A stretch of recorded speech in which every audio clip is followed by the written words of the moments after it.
नमस्कार, मैं हूं ज्योति सिंह। बोलने से बदलेगा में आज हम बात करेंगे आपकी आंखों पर मंडरा रहे खतरे की। किस चीज का ये खतरा है? 12 मार्च, कम से कम इस दिन आपको रुककर अपनी आंखों की देखभाल के बारे में एक बार जरूर सोचना चाहिए।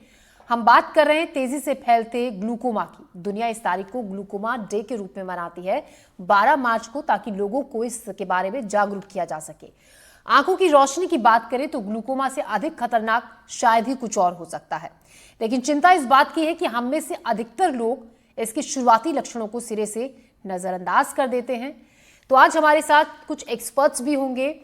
क्या लक्षण इसके हैं, कैसे इस बीमारी पर कंट्रोल किया जा सकता है, तमाम सवालों के जवाब हम जानेंगे। आपका भी इससे जुड़ा कोई सवाल है तो आप हमें कॉल कर सकते हैं। फोन नंबर हमारा है 8178999182।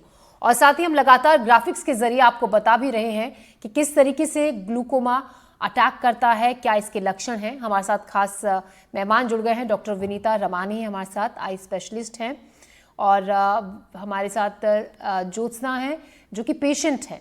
दीप्ति खटूजा हमारे साथ हैं, न्यूट्रिशनिस्ट हैं। दीप्ति फोर्टिज अस्पताल में है। डॉक्टर नरेंद्र सिंह है हमारे साथ, eye specialist. Doctor Narendra Singh Yashoda अस्पताल से हैं। तो तमाम मेहमान हमारे साथ जुड़ गए हैं। हम चर्चा करेंगे, साथ ही एक रिपोर्ट भी हम देखते हैं। ग्वालियर से ये रिपोर्ट आई, ग्लूकोमा के लक्षण, इससे बचाव के क्या तरीके हैं। इसी पर विशेषज्ञों से बातचीत की हमारे सहयोगी देवश्री मारे ने। आइए देखते हैं रिपोर्ट। 12 मार्च को ग्लूकोमा डे है और ग्लूकोमा के बारे में डॉक्टर्स का कहना यह है कि ये एक ऐसी हमलावर बीमारी है जो हमला करती है तो लोगों को पता ही नहीं चलता है, किस तरह उनकी आंखों की रोशनी चोरी हो जाती है। तो आज हम जानना चाहते हैं, डॉक्टर्स हमारे साथ हैं जो इसके स्पेशलिस्ट हैं। डॉक्टर भसीन हैं, प्रियमदा जी हैं, डॉक्टर पांडे हैं। तो इन लोगों से हम जानने की कोशिश करेंगे कि लोगों को कैसे पता चले कि ये ग्लूकोमा है और किस तरह से इसकी बढ़त हो रही है। डॉक्टर साहब, ग्लूकोमा कितनी गंभीर बीमारी है?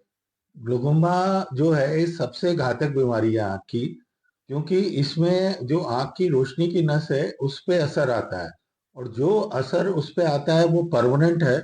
जो डैमेज हो जाता है, जितना डैमेज हो जाता है वो परमानेंट लॉस है।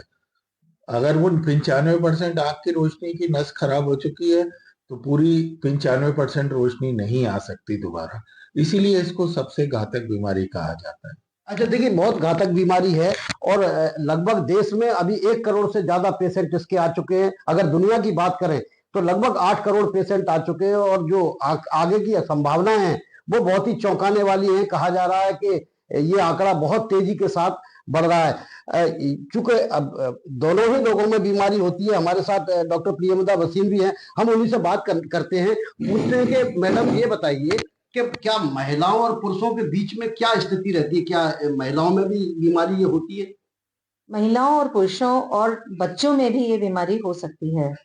कुछ एक कालापनी इस प्रकार के होते हैं जिनका हम महिलाओं में भी ज्यादा इंसिडेंस देखते हैं, जैसे कि नैरो एंगल ग्लाकोमा। लेकिन यह बीमारी ऐसी है जो दोनों ही लिंग को समान रूप से इन्वॉल्व करती है और बच्चों में भी पाई जा सकती है। इसलिए हमें जागरूकता की जरूरत है। सभी को 40 वर्ष के उपरांत अपनी आंख का चेकअप कराना चाहिए, और जिनके परिवारों में काले पानी की बीमारी की समस्या है उनको कम उम्र से ही इसका जानकारी लेना जरूरी है। कम उम्र से ही इसके लिए चेकअप कराना चालू कर देना चाहिए। मैं डॉक्टर पांडे जी से ही बात करूंगा। मनीष पांडे जी हैं जो एक्सपर्ट हैं, इसके विशेषज्ञ सर्जन हैं। डॉक्टर साहब, ये है क्या? जिस तरह से ब्लड प्रेशर होता है, क्या वही है या ये क्यों होता है और इसके क्या क्या वजह है? देखिए, जिस तरह से ब्लड प्रेशर होता है उसी तरह से एक आई प्रेशर होता है या आंख का प्रेशर होता है। जिस भी कारण से आपका आई प्रेशर आपकी आंख के लिए बढ़ने लगता है तो आंख के पीछे एक नस होती है, जिस तरह का केबल होता है या तार होता है जो आपके दिमाग से कनेक्ट करता है। जैसे जैसे आंख का प्रेशर बढ़ने लगेगा उस नस के ऊपर दबाव बनने लगता है, और उस दबाव की वजह से वो नस सूखने लगती है। धीमे धीमे सूखने लगेगी, आपकी रोशनी घटती चली जाएगी। जिस तरह से एग्जाम्पल दूंगा, पीछे की तरफ अगर किसी की नस काफी खराब हो, ये पूरा टेस्ट जो है आपका नॉर्मल वाइट आना चाहिए, और जो काला काला हिस्सा चारों तरफ आपको दिख रहा है उस हिस्से से रोशनी मरीज की जा चुकी है। मरीज को सिर्फ बीच के हिस्से से दिखाई देता है। तो धीमे धीमे इसको कंट्रोल नहीं किया गया तो आंख में अंधापन आने की संभावना बनी रहती है। अच्छा डॉक्टर साहब, ये बताइए कि ये जो है, अगर आदमी, ऐसा कोई उपाय है कि जिससे आदमी बच सके इससे? बचने के सिर्फ दो ही उपाय हैं, जागरूकता। और इसीलिए ये सप्ताह मनाया जाता है कि आप लोग समझें कि काला पानी कोई ऐसी बीमारी नहीं है जो हमारे आसपास नहीं है। कई बार आपको होता है कि भाई पेट में दर्द है तभी आप डॉक्टर के पास जाएं, लेकिन काला पानी एक ऐसी बीमारी है जिसके लिए आपको बिना किसी लक्षण के भी डॉक्टर से जांच कराने जाना है। अगर 40 साल के ऊपर आपको हैं तो भी आपको हर साल अपनी जांच कराने की जरूरत है। जैसा मैडम ने आपको पहले ही बताया, परिवार में काला पानी है, कभी चोट लग गई है, स्टेरॉयड मलहम, खुजली, जलन के लिए आप लंबे समय तक बिना डॉक्टरी उपयोग के इस्तेमाल कर रहे हैं, तो कोई भी कारण न भी हो तो भी 40 के बाद हर साल अपने आँख की जांच कराएं कि आपका काला पानी अगर पकड़ में आ सके तो अर्ली स्टेज में पकड़ में आए। डॉक्टर के पास जितनी जल्दी पहुंचेंगे उतनी जल्दी आंखों की रोशनी जितनी बची है कम से कम उसको बचाया जा सकेगा। ग्वालियर से देव श्रीमाली, एनडीटीवी। चलिए, तो खास मेहमान हमारे साथ जुड़े हुए हैं doctor Vinita Ramani, eye specialist, Bhopal के बंसल अस्पताल से हैं। स्वागत है आप सभी का और हमसे जुड़ने के लिए शुक्रिया। डॉक्टर विनीता, मेरा पहला सवाल आप ही से है। ग्लूकोमा, जैसा कि बताया अभी एक्सपर्ट जैसा बता रहे थे कि जैसे कि बीपी बढ़ता है उसी तरीके से आई का बीपी भी बढ़ता है और तब ये जो हिट है ग्लूकोमा वो करना शुरू कर देता है। विस्तार से इसके बारे में हम समझना चाहेंगे, कैसे ये स्टार्ट होता है। डॉक्टर विनीता। ग्लूकोमा है ये सेकंड मुख्य कारण है जी। ग्लूकोमा सेकंड मुख्य कारण है अंधत्व का, जिसमें कि आंखों का प्रेशर बढ़ता है, देखने वाली नस कमजोर होती है और धीरे धीरे मरीज को साइड से कम दिखता है। ये बिना लक्षण की बीमारी है, एसिम्प्टोमेटिक है, इसमें कोई भी शुरुआती लक्षण नहीं होते हैं और मरीज को इसका पता उनकी नॉर्मल जब आई चेकअप होती है उस समय होता है। और कुछ मरीजों में एंगल क्लोजर वैरायटी ग्लूकोमा की होती है, उसमें आई का प्रेशर बढ़ने से आंखों में दर्द, सिर में दर्द, लाइट के चारों तरफ रंगीन गोले दिखते हैं।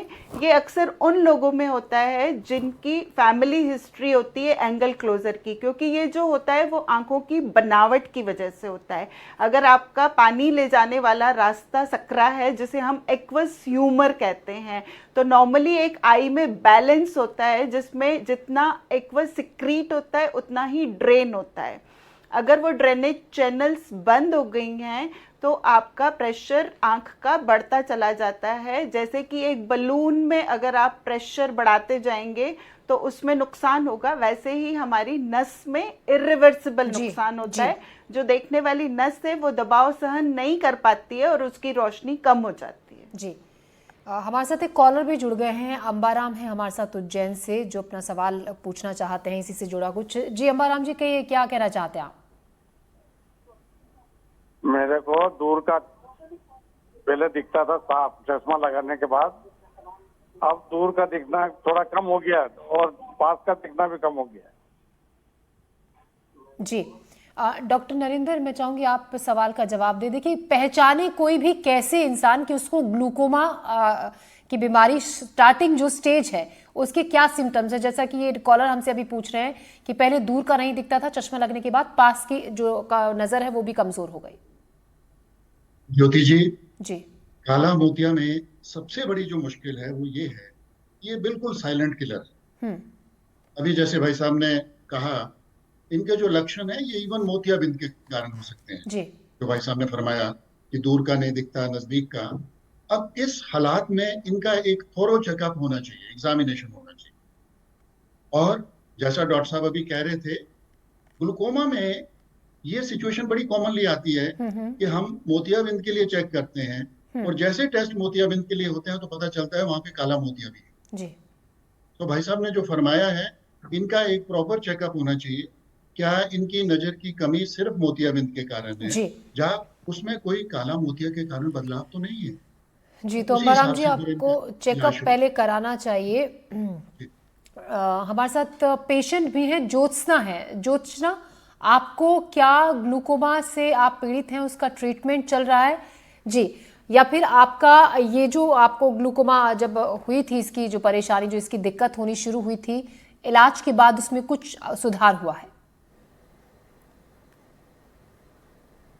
जी, मुझे 2022 में मैं नियमित चेकअप के लिए गई थी डॉक्टर के पास। जी, तो उसमें मुझे पाया गया कि ग्लूकोमा है और उसमें मैंने दो साल मेरा इलाज चला आई ड्रॉप्स का। जी। उसके बाद मेरे को ड्रॉप से बहुत एलर्जी हो रही थी, तो मैं अक्टूबर 2024 में बंसल हॉस्पिटल का मुझे बताया तो मैं डॉक्टर विनीता के पास आई। जी।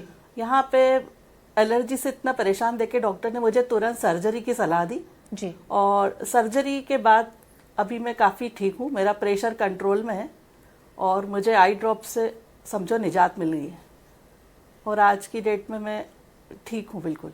जी।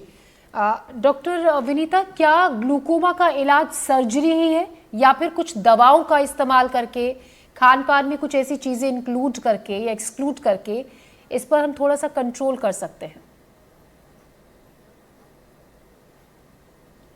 जी, ग्लूकोमा की स्टेज पे निर्भर करता है कि हम मरीज का ट्रीटमेंट कैसे करें। अगर वो अर्ली स्टेज में है तो हम आई ड्रॉप्स डालते हैं। एक्चुअली बहुत तरीके के ड्रॉप्स होते हैं, 1 से लेके 6 तक के ड्रॉप्स होते हैं जो डिफरेंट फ्रीक्वेंसी में आई में डाले जाते हैं। एंगल क्लोजर ग्लूकोमा में हम लोग लेजर भी करते हैं और ये जो लेजर है वो प्रिवेंटिव भी होता है। अगर फैमिली में एंगल क्लोजर ग्लूकोमा है तो उनके रिलेटिव्स को हम लेजर एक बहुत छोटी सी ओपीडी प्रक्रिया से हम उनको आगे भविष्य में आने वाले खतरे से बचा सकते हैं। और फिर अगर लेजर और आई ड्रॉप्स काम नहीं कर रहे हैं या जैसे ज्योत्सनानी ने बताया कि उनको एलर्जी हो रही थी ड्रॉप से, वो डाल नहीं पा रही थी ड्रॉप्स, तो फिर ऐसे केस में हम सर्जरी भी करते हैं। ये एक आम भ्रांति है कि कांच बिंदु यानी ग्लूकोमा की सर्जरी नहीं होती है। आजकल के टेक्नोलॉजिकल एडवांसमेंट के हिसाब से हम बहुत अच्छी सर्जरीज करके कंट्रोल कर सकते हैं प्रेशर को। जी, तो स्टेज का आपने बताया डॉक्टर विनीता कि स्टेज पर डिपेंड करता है कि सर्जरी ज़रूरी है या फिर सिर्फ आई ड्रॉप से ही इसको थोड़ा सा कंट्रोल कर सकते हैं। दीप्ति खटूजा न्यूट्रिशनिस्ट हैं हमारे साथ।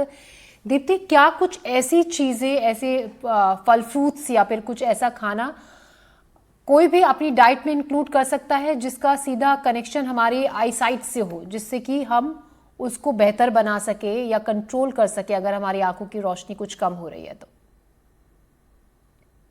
थैंक यू ज्योति।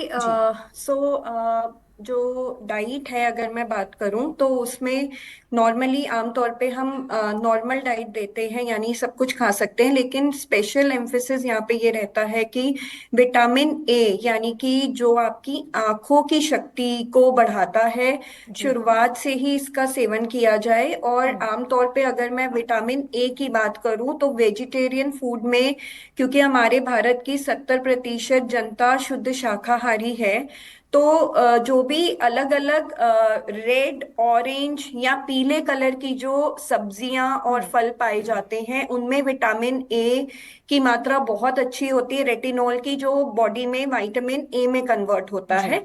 इसके अलावा फिश, नट्स, जो लोग मांस मच्छी अंडा खाते हैं वो लोग फिश का सेवन कर सकते हैं।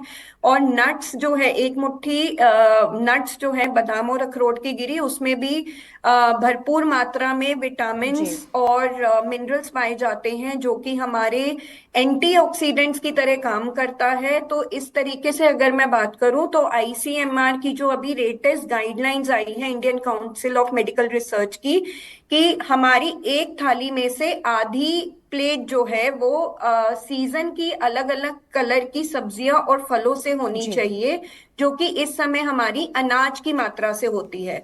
और आमतौर पे आजकल ये, जैसे कि डॉक्टर्स ने अभी यहाँ पर बताया कि बच्चों में ये ध्यान रखना अभी से बहुत जरूरी है, क्योंकि आज की चलन में ज्यादा से ज्यादा बच्चे जो हैं घरों का खाना नहीं खा रहे हैं, सब्जियों का सेवन नहीं कर रहे हैं, जंक फूड, प्रोसेस्ड फूड बहुत ही फेवरेट हो चुका है, इजी टू रीच है, अप्रोचेबल है, हमने एक बटन दबाया और वो आ गया। तो इस चीज पे एल्डर्स के लिए, फैमिली के लिए बहुत ही जरूरी हो गया है कि हम इस चीज का ध्यान रखें और जितना हो अनाज और दालें, साबित और छिलके वाली जितना सेवन करेंगे उसमें भी विटामिन और मिनरल्स बहुत ही अच्छे पाए जाते हैं। तो दिन भर में 2 फल और आधा किलो सब्जी, चाहे वो सब्जी है, सलाद है, किसी भी फॉर्म में, कम से कम हमें ये मेक श्योर करना है कि इतना सेवन हम जरूर करें। जी, ठीक है।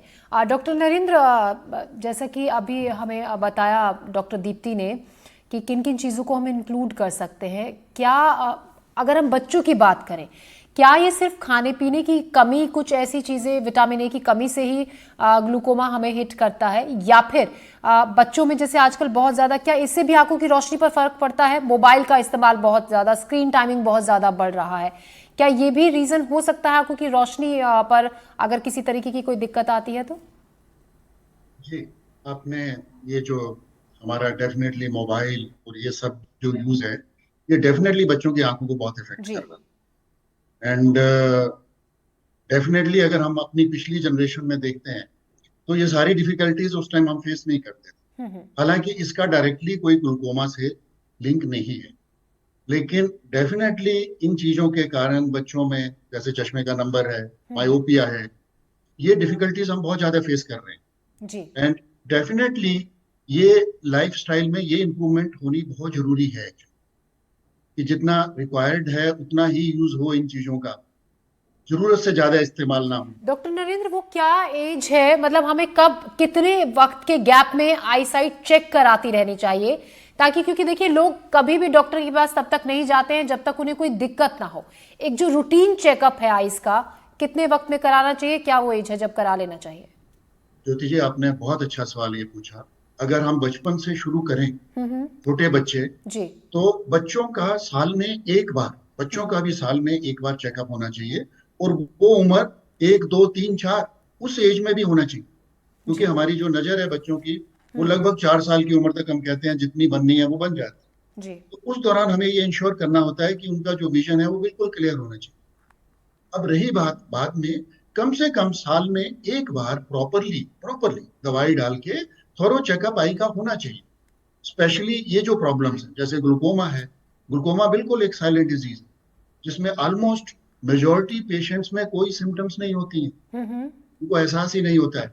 जैसे डॉक्टर साहब ने अभी फरमाया, कुछ वेराइटीज हैं काला मोतिया की, जैसे एंगल क्लोजर ग्लूकोमा है, दर्द होगा, पेन होगा, लाइट के चारों तरफ गोले दिखेंगे, कलर्ड हेलोज जो हम डिस्क्राइब करते हैं, बट मेजॉरिटी जो ग्लूकोमा पेशेंट्स हैं बिल्कुल साइलेंट डिजीज होती है एंड वो एग्जामिनेशन में ही हमें पता चलता है कि हाँ ये तो एडवांस ग्लूकोमा है। और डॉक्टर साहब ने एक बहुत अच्छी फोटो दिखाई थी जिसमें सिर्फ सेंटर का एरिया दिख रहा था, साइड का एरिया बिल्कुल डार्क था जी। मैं वो रिपोर्ट देख रहा था and majority of the patients वो क्या फील करते हैं कि बीच में से बिल्कुल क्लियर दिख रहा है। ग्लूकोमा में भी कई बार, बहुत एडवांस ग्लूकोमा में भी जो सेंटर का विजन होता है वो क्लियर रहता है, फील्ड साइड से रिस्ट्रिक्ट हो जाता है, तो एक फीलिंग रहती है कि नहीं मुझे तो सब क्लियर दिख रहा है। सो एक थोरो चेकअप साल में एक बार प्रॉपर्ली होना चाहिए। और कुछ हालात जैसे डॉक्टर साहब ने अभी डिस्क्राइब किया कि अगर किसी की फैमिली हिस्ट्री है काला मोतिया की, ग्लूकोमा की, हम कहते हैं कि उनके परिवार में उनके माता पिताजी, भाई बहन, किसी को, और फैमिली हिस्ट्री में कोई भी अगर पॉजिटिव है तो उनका और रेगुलर चेकअप 6 महीने में एक बार, साल में एक बार ज्यादा जरूरी है चेकअप, और अगर फैमिली हिस्ट्री है तो और जल्दी चेकअप की जरूरत पड़ सकती है। ज्योत्सना, जैसे कि जो इसमें चिंताजनक बात है वो ये कि पता ही नहीं चलता है कि आपको कब हिट कर जाता है ग्लूकोमा। इसके कई बार लक्षण बहुत एंड तक नहीं पता चलते हैं, तो ऐसे में आपको, क्योंकि ये हो चुका है, अच्छी बात है कि आपको होकर ठीक भी होने वाली स्टेज में है, कब आपको ये पता चला कि आपको ग्लूकोमा से आप पीड़ित हैं और आपको दिक्कत होनी शुरू हो गई है? क्या सिम्टम्स आपको नजर आए अपने अंदर? ज्योत्सना, मुझे कुछ भी सिम्टम नहीं आए थे। मैं 2022 में रेगुलर चेकअप के लिए गई थी डॉक्टर के पास जी, आई साइट चेक कराने, ऐसे ही, मुझे कोई तकलीफ नहीं थी।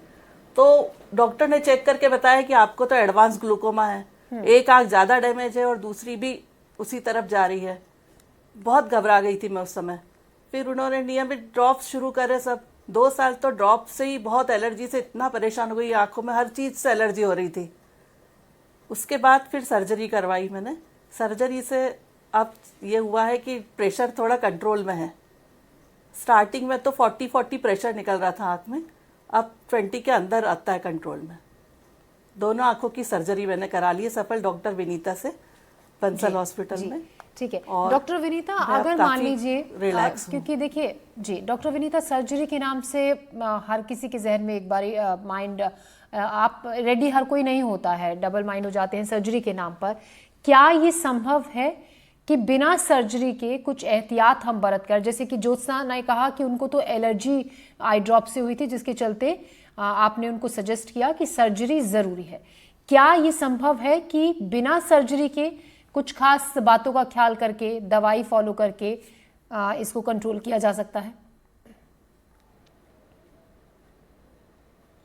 जी बिल्कुल, हमारे 90% पेशेंट्स जो होते हैं वो आई ड्रॉप्स पे रहते हैं जी। हम मरीज को रेगुलर फॉलोअप के लिए बुलाते हैं, उनका आई प्रेशर देखते हैं और उनकी फील्ड टेस्ट करते हैं, और उनकी जो ऑप्टिक नर्व है उनको हम रेगुलर चेकअप में देखते हैं कि क्या ग्लोकोमा थम गया है कि नहीं, क्योंकि ग्लोकोमा जो है वो डिजीज ऑफ प्रोग्रेशन है, समय के साथ में उसमें कोई परिवर्तन तो नहीं आ रहे हैं। अगर आई ड्रॉप से आपकी बीमारी थम गई है या वहीं रुक गई है तो डेफिनेटली आप आई ड्रॉप्स पे रह सकते हैं, बशर्ते आप रेगुलर आई ड्रॉप्स यूज़ करें। एक तरीका होता है वो प्रॉपरली आप आई ड्रॉप्स को यूज़ करें, उसके बाद आप रेगुलर आई डॉक्टर के संपर्क में रहें और ये पता करें कि आपका ग्लोकोमा स्टेबल है कि नहीं है। और सर्जरी सिर्फ 10% लोगों में की जाती है जिनका आई ड्रॉप से कंट्रोल नहीं होता है, या फिर उनको कैटरेक्ट हो जाता है तो वो कैटरेक्ट के साथ में मिलके ग्लोकोमा की सर्जरी की जाती है, या फिर कुछ ऐसे इंट्रैक्टेबल ग्लोकोमास होते हैं जैसे जिनको पहले कभी चोट लग चुकी है या पहले कभी रेटिना की सर्जरी हो चुकी है, अब उनका जो ग्लोकोमा है बहुत एडवांस स्टेज में है तो उसको रोकने के लिए फिर सर्जरी करनी पड़ती है। जी डॉक्टर नरेंद्र, मेरा सवाल एक आपसे ये भी है कि कई बार ये भी देखा जाता है, कहा यह जाता है कि कोई भी आई ड्रॉप की जो लाइफ है वो बहुत ज़्यादा नहीं होती है, लेकिन बहुत से लोग ऐसे होते हैं जो आई ड्रॉप अगर मान लीजिए बहुत महीनों से इस्तेमाल नहीं हुए हैं उसको फिर से इस्तेमाल करना शुरू कर देते हैं। क्या ऐसा है कि एक लिमिट टाइम के बाद अगर आई ड्रॉप है, चाहे वो उसको सील को खोला ही नहीं गया है, वो खराब हो जाती है, एक लिमिट वक्त तक ही उसको इस्तेमाल किया जाता है? अमूमन हम लोग रिकमेंड करते हैं 1 महीना खुलने के बाद, अप्रोक्सीमेटली 1 महीने में। और उसके पीछे कंसेप्ट ये है कि अगर हैंडलिंग प्रॉपर ना हो तो कंटेमिनेशन, इन्फेक्शन का रिस्क हो जाता है। अच्छा, अप्रोक्सीमेटली 1 महीना। एंड अगर उसको प्रॉपरली अच्छे से ढक्कन बंद किया जाए, प्रॉपरली हैंडल किया जाए तो उसको लंबे टाइम तक भी इस्तेमाल किया जा सकता है। यस, नॉर्मली हम कहते हैं कि 1 महीने के बाद हमें, बाकी ग्लूकोमा की जो दवाइयां होती हैं, मोस्टली जो मेडिसिन हम यूज करते हैं वो अप्रोक्सीमेटली 1 महीने में सब खत्म हो जाती है। तो जब प्रॉपरली उनको डाला जाए अच्छे से, तो 1 महीने में वो खत्म हो जाती है, और 1 महीने आप कह रहे हैं कि बेस्ट है अगर आई ड्रॉप को आप विद इन अ मंथ आप यूज कर लें तो। जी ठीक है। ज्योत्सना, छोटे बच्चों को लेकर बहुत दिक्कतें आती हैं, छोटे बच्चों को आजकल काफी परेशानी होती है, ऐसे में उनके लिए क्या स्पेशल डाइट इस्तेमाल की जा सकती है ताकि आई साइट बच्चों की ठीक रहे और उन्हें इस तरीके की कोई दिक्कत का सामना ही नहीं करना पड़े? माफ कीजिएगा, मेरा सवाल दीप्ति खडूजा आपसे है। माफ कीजिएगा दीप्ति, आप न्यूट्रिशनिस्ट हैं, आप छोटे बच्चों के लिए ऐसी क्या चीज सजेस्ट करेंगे, क्योंकि बच्चे आजकल खाने पीने में बहुत नखरे करते हैं और आईसाइट का बहुत ज्यादा परेशानी बच्चों को भी सामने फेस करते हैं, तो उनके लिए हम किन चीजों का ख्याल रख सकते हैं? देखिए, सबसे पहले तो हमें इस बात का ध्यान रखना है कि आईसाइट के लिए टीवी और स्क्रीन टाइम का हमें रिड्यूस करना है। और इसमें फैमिली के लिए भी एक बहुत बड़ा चैलेंज और मदर्स के लिए चैलेंज भी रहता है, क्योंकि बच्चे आज की डेट में बहुत आसानी से सब्जियां वगैरह नहीं खाते हैं। तो एक हम लोग आमतौर पे बड़े ही ये कर देते हैं कि टीवी या फोन दे दिया और बच्चे को फिर खाना खिलाते हैं। तो उस समय पे फैमिली को भी ये समझना है कि उस टाइम पे हम लोग भी बड़े फैमिली में जितना हो सके स्क्रीन टाइम को रिस्ट्रिक्ट करें, क्योंकि बच्चों का फर्स्ट स्कूल जो है वो घर से ही शुरू होता है। और जो भी मील हम ले रहे हैं वो पूरा फैमिली मिलके एक साथ मील खाएं, ताकि बच्चे को भी ये समझ में आए कि ये पूरा मील टाइम है और पूरी फैमिली इकट्ठे सोशली जो है वो मील टाइम ले रही है।